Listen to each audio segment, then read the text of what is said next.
Hai semuanya, perkenalkan nama saya Aslina Tumanggar dengan NPM 146. Di sini saya akan menjelaskan tentang kelebihan dan kekurangan sistem pendidikan di Indonesia dengan tugas pengantar pendidikan dengan dosen pengampu Pak Rudirman Purba. Pendidikan merupakan hal terpenting untuk kemajuan suatu bangsa Indonesia, dikenal sebagai negara terbanyak dalam mengampu mata pelajaran. Menariknya, semua siswa sangat menerima dengan senang hati atas kajian kurikulum dan pembelajaran yang ditentukan setiap tahun. Berikut ini sisi kelebihan sistem pendidikan di Indonesia. Yang pertama, kegiatan belajar mengajar transparan. Proses kegiatan belajar mengajar di Indonesia terlihat sangat transparan, di mana para orang tua atau wali murid bisa langsung datang ke sekolah untuk melihat anak didiknya.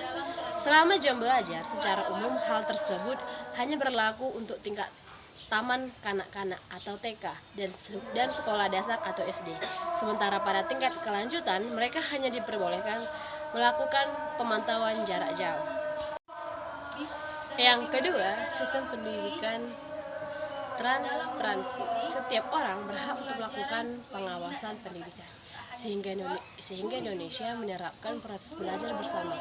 Itu artinya guru dan orang tua juga memiliki tanggung jawab yang sama untuk mengawasi anak ketika belajar.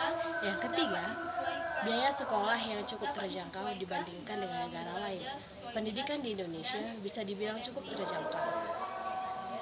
Juga berbagai beasiswa yang bisa didapatkan anak didik. Biaya yang terjangkau ini juga memberikan kesempatan kepada anak-anak untuk terus belajar. Yang keempat, pengembangan kurikulum oleh para ahli. Hal ini menetapkan kurikulum yang mengaruhi tujuan pendidikan Indonesia. Hal ini juga menunjukkan Indonesia cukup memperhatikan proses pendidikan evaluasi. Pembelajaran pada tingkat satuan pendidikan sering dilakukan untuk menciptakan kurikulum terbaik. Berikut kelemahan sistem pendidikan Indonesia. Yang pertama, institusi atau sarana pendidikan yang tidak merata. Di Indonesia masih terdapat kekurangan teknologi yang dapat memfasilitasi pembelajaran. Bahkan buku pelajaran terkadang masih sulit ditemukan.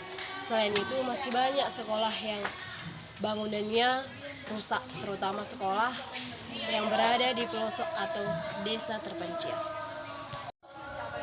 Yang ketiga, tenaga pendidikan belum merata. Minimalnya, pendidikan di negeri ini bukan karena jumlah guru, namun distribusinya tidak merata dalam arti tertentu, itu belum tercapai setiap daerah di Indonesia. Hal ini harus diperhatikan agar setiap orang dapat merasakan pendidikan yang baik. Terima kasih. Yang kedua, kurikulum masih belum berjalan maksimal. Di Indonesia merupakan negara yang cukup rajin mengevaluasikan kurikulum. Sayangnya, pengembangan kurikulum masih belum ditetapkan dengan baik di Indonesia. Jika ingin menerapkan kurikulum dengan baik, pastikan guru dan siswa memahaminya. Jadi, keberadaannya bukan hanya bersifat teoritas.